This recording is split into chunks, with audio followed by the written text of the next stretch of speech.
Hello மக்களே, உலகமே வியந்து பார்த்த நம்ம அயன்மேன் டோனி ஸ்டாக்கோட முழு வாழ்க்கை கதையை ஆரம்பத்துல இருந்து எண்டு கதை வரைக்கும் பார்க்கலாம் வாங்க. நம்ம டோனி ஸ்டாக் பிறந்தது அமெரிக்காவில் இருக்கிற நியூயார்க் நகரத்துல. அவங்க அப்பா ஹாவர்ட் ஸ்டாக், அம்மா மரியா ஸ்டாக். அவங்க அப்பா உலகப்போர் சமயத்துல அமெரிக்க ராணுவத்துக்கு ஆயுதங்கள், கேபிட்டல் அமெரிக்காவோட கேடயம் எல்லாம் செஞ்சு கொடுத்து பெரிய சயின்டிஸ்ட். அப்பாவுக்கு ஏற்ற பிள்ளையா நம்ம டோனி சின்ன வயசுலேயே பயங்கர புத்திசாலி. மற்ற பசங்க எல்லாம் கோழி குண்டு விளையாடிட்டு இருந்த வயசுல, அதாவது 4 வயசுல இவர் சர்க்கியூட் போட்டு வச்சு விளையாடி இருந்தாரு. 15 வயசுல உலகத்திலேயே மிகச்சிறந்த MIT காலேஜில் இன்ஜினியரிங் படிக்க சேர்ந்தாரு. 21 வயசுல ஒரு கார் விபத்துல அவனோட அம்மாவும் அப்பாவும் இறந்துட்டாங்க. அந்த சின்ன வயசுலயே அவங்க அப்பாவோட ஸ்டார்க் இண்டஸ்ட்ரீஸ் கம்பெனிக்கு இவர் தான் முதலாளி ஆனாரு. கையில அல்ல குறையாத காசு, உலகமே போற்றும்படியான மூளை, சுத்தி எப்பவும் பொண்ணுங்க, பாட்டின்னு செம்ம ஜாலியா கொஞ்சம் திமிரோடு சுத்திட்டு இருந்தாரு நம்ம டோனி ஸ்டார்க் செஞ்ச ஜெரிகோ ஏவுகணை அப்படிங்கிற புதிய ரக குண்டை அமெரிக்க ராணுவத்துக்கு டெஸ்ட் பண்ணி காட்டுறதுக்காக ஆப்கானிஸ்தான் நாட்டுக்கு போயிருந்தாரு. டெஸ்ட் எல்லாம் முடிஞ்சு மிலிட்ரி வண்டியில திரும்பி வரும்போது 10 ரிங்ஸ் அப்படிங்கிற பயங்கரவாத கும்பல் இவரோட கான்வாய் மேல திடீர்னு குண்டு மழை பொழிஞ்சாங்க. வண்டியில இருந்து தப்பிச்சு ஓடி பார்த்த டோனிக்கு பக்கத்திலேயே ஒரு குண்டு வந்து வெடிச்சது. அது அவங்க கம்பெனி தயாரிச்ச குண்டு தான். அந்த குண்டோட இரும்பு துகள்கள் டோனியோட நெஞ்சு முழுக்க பாய்ஞ்சிது. அவர் கடத்தி போய் ஒரு இருட்டான கோயில அடிச்சாங்க. அங்கே ஏற்கனவே கடத்தப்பட்ட கைதியாக இருந்த இன்சைட் அப்படிங்கிற ஒரு நல்ல உள்ளம் படைச்ச டாக்டர் டோனியோட நெஞ்சில இருந்த இரும்பு துகள்கள் ஏத்துக்குள்ள போகாம இருக்க ஒரு கால் பேட்டரியை வச்சு மேக்னெட் ரெடி பண்ணி டோனியோட நெஞ்சில பொருத்தி அவனோட உசிரை காப்பாத்தினாரு. தீவிரவாதிங்க டோனியை மறுத்துனாங்க. நீ தப்பிக்கணும்னா எங்களுக்கு நீ செஞ்ச அதே ஜெரிகோ ஏவுகணையை இந்த கோயிலுக்குள்ள வச்சு செஞ்சு தரணும் அப்படின்னு சொன்னாங்க. ஆயுதம் செஞ்சு கொடுத்தாலும் இவங்க நம்மளை கொல்ல போறாங்கன்னு டோனிக்கு புரிஞ்சது. உடனே இன்சின் கூட சேர்ந்து ஒரு ரகசிய பிளான் போட்டாரு. ஆயுதம் செய்ய கொடுத்த இரும்பு ஜாமான்களை வச்சு தனக்குள்ளே இருந்த இன்ஜினியரிங் முறையை யூஸ் பண்றாரு. ஆர்டி ரியாக்டர் முதல்ல அந்த கார் பேட்டரிக்கு பதிலாக நெஞ்சில மாற்ற மாதிரி ஒரு குட்டி எனர்ஜி மிஷினை கண்டுபிடிச்சு நெஞ்சில மாட்டிக்கிட்டாரு. அதுதான் அவரோட ஹார்ட்டையும் காப்பாத்துச்சு. அடுத்து அவர் செய்ய போற ஷூட்டுக்கும் பவராகவும் மாறிச்சு. Mark 1 shoot.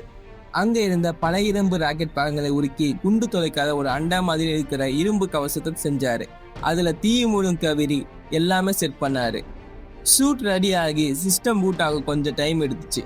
அதுக்குள்ள தீவிரவாதிங்க குகைக்குள்ள வர சத்தம் கேட்டுச்சு. டோனிக்கு டைம் கொடுக்கறதுக்காக டாக்டர் இன்சன் துப்பாக்கியை தூக்கிட்டு வெளியில ஓடி தீவிரவாதிங்க முன்னாடி நின்றாரு. அவங்க இன்சனை சுட்டு தள்ளிட்டாங்க. சிஸ்டம் ஆன் ஆனதும் கோவத்துல குகையை விட்டு வெளியில வந்த டோனி அந்த மார்க் 1 ஷூட்டை வச்சு தீவிரவாதிங்க எல்லாரையும் அடிச்சு துவசம் பண்றாரு. சாகரக்கு இருந்த இன்சன் டோனி கிட்ட உன் உசிரை வீணாச்சி டோனின்னு சொல்லிட்டு கண்ணை மூடினாரு. டோனி அந்த சூட்ல இருந்த ராக்கெட்டை ஆன் பண்ணி வானத்துல பறந்து தப்பிச்சு பாலைவனத்துல வந்து விழுந்தாரு. அமெரிக்க ராணுவம் அவரை காப்பாத்தி ஊருக்கு கூட்டிட்டு வந்தாங்க. ஊருக்கு வந்ததும் டோனிக்கு ஒரு பெரிய நாணோதயம் வந்துச்சு. நாம காசு சம்பாதிக்க செஞ்ச ஆயுதங்கள் தப்பான ஆளுங்க கைக்கு போய் அப்பாவி மகளை கொள்ளுதுன்னு ஃபீல் பண்றாரு. வந்த உடனே பிரஸ் மீட் வச்சு இனிமேல் ஸ்டாக் இண்டஸ்ட்ரீஸ் ஆயுதம் தயாரிக்காது என அதிரடியாக அறிவிச்சார். அவரோட கம்பெனி பார்ட்னர் ஒபதியா ஸ்டேன் இதை கேட்டு செம்ம கடுப்பானா. உண்மையிலே டோனி ஆபீஸ்காரரை கடத்த சொன்னதே இந்த ஒபடியை தான். யாரையும் நம்பாத டோனி அவரோட வீட்டு பேஸ்ட்மேன் லேப்ல உட்காந்து அடுத்தடுத்து ஷூட்ல ரெடி பண்ணாரு.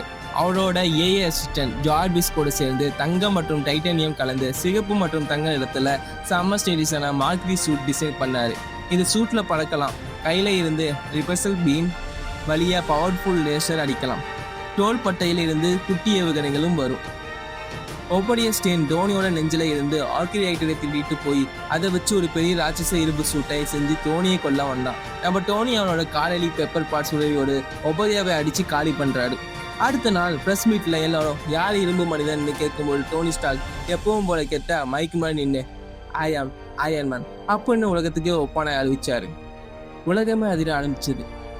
இதற்கிடையே ஷீல்டு அமைப்போட டைரக்டர் நிக் ஃபியூரி டோனியை வந்து பார்த்து உலகத்தை காப்பாற்ற ஒரு டீம் ஃபார்ம் பண்றோம் வரியா அப்படின்னு கூப்பிடுறாரு.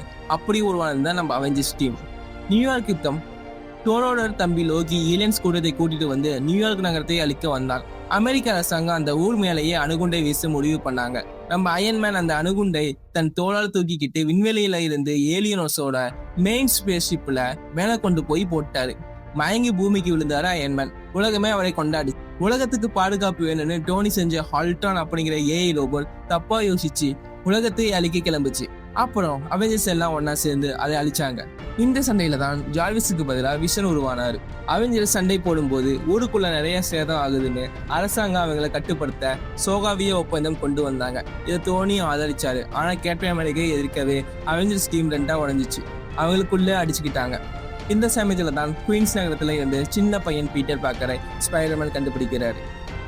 அவனுக்கு ஒரு செம்ம சூப்பரான ஹைடெக் சூட் செஞ்சு கொடுத்து அவனுக்கு ஒரு அப்பாவை போல ஒரு குருவை போல வழிகாட்டையா இருந்தாரு நம்ம டோனி. பிரபஞ்சத்திலேயே மிகப்பெரிய வில்லனான தேனோஸ் 6 இன்ஃபினிட்டி ஸ்டோன்ஸையும் தேடி பூமிக்கு வந்தான். அந்த கல்லுங்க எல்லாத்தையும் ஒன்னொன்னா சேர்த்து ஒரு சொடக்கு போட்டா பிரபஞ்சத்தில் இருக்கிற பாதி உசுகளை சாம்பல் ஆகிடும். விண்வெளியில் நடந்த பயங்கர சண்டையில கேப்டன் அமெரிக்கா, தோர், அயன்மேன் எல்லாரும் தோத்து போனாங்க. தேனோஸ் சொன்னபடியே சொடக்கு போட்டு பாதி உலகத்தை சாம்பலாக்கிட்டான்.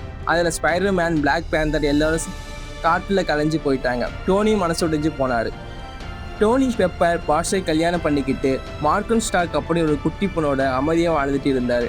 ஆனா ஆண்ட்மேன் மூலமா டைம் டிராவல் பண்ணி இறந்தவங்களை மீட்டு கொள்ளலாம் அப்படின்னு ஒரு ஐடியா கிடைச்சது. முதல்ல டோனி மறுத்தாலும் உலகத்துக்காகவும் தன் தம்பி மாதிரி இருந்த பீட்டர் பார்க்கரை மீட்கிறதுக்காகவும் டைம் ஜிபிஎஸ் மிஷினை கண்டுபிடிச்சாரு.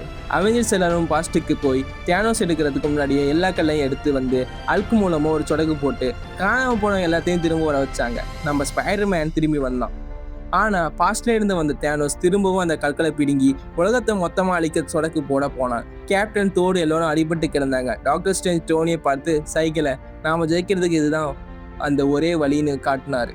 நம்ம டோனி ஸ்டார்க் பாய்ச்சி போய் தேனோஸ் கையில இருந்து இன்ஃபினிட்டி ஸ்டோன்ஸை தன்னோட நானா டெக்னாலஜி சூட் மூலமாக ரகசியமாக தன் கைக்குள்ள மாட்டிக்கிட்டாரு. தேனோஸ் கெத்தானா தான் தவிர்க்க முடியாதவன், ஐ ஆம் இன்வென்டிபிள்னு சொல்லி சொடக்கு போட்டான். ஆனா அங்க கல்லு இல்லை. கற்கள் எல்லாம் நம்ம டோனி கையில பவரோட மின்னுச்சு. அந்த கற்களோட பவரை ஒரு சாதாரண மனுஷ உடம்பு தாங்காது. சொடக்கு போட்டா நம்ம செத்துருவோன்னு டோனிக்கு நல்லாவே தெரியும். ஆனா உலகத்துக்காக, தன் குடும்பத்துக்காக, பிரபஞ்சத்துக்காக தன் உயிரை தியாகம் செய்ய துணிஞ்சாரு. தேனோஸை நேருக்கு நேர் பார்த்து ஐ ஆம் அயன்மேன் அப்படின்னு சொல்லிட்டு கெத்தா ஒரு சொடக்கு போட்டாரு. அடுத்த செகண்டே தேனோஸ் மற்றும் அவனோட ஒட்டுமொத்த ராணுவம் காற்றுல சாம்பலா கலைஞ்சு போச்சு. உலகம் காப்பாற்றப்பட்டது. அந்த கற்களின் கதிர்வீச்சு தாங்க முடியாம டோனோட உடம்பு முழுக்க கலகிடுச்சு.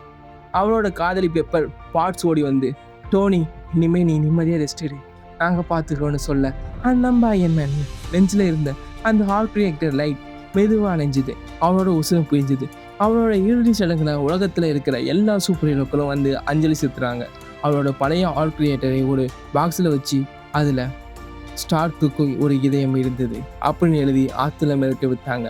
சுயநலக்காரனால பணக்கார தீமை பிடிச்சவன அறிமுகமான டோனி ஸ்டார்க் கடைசியில் உலகத்துக்காக தன் உயிரை தியாகம் செஞ்சு மாணவர் உலகத்திலேயே மிகப்பெரிய லெஜெண்ட் ஆக்கி என்னோட மனசுல நின்றுட்டாரு.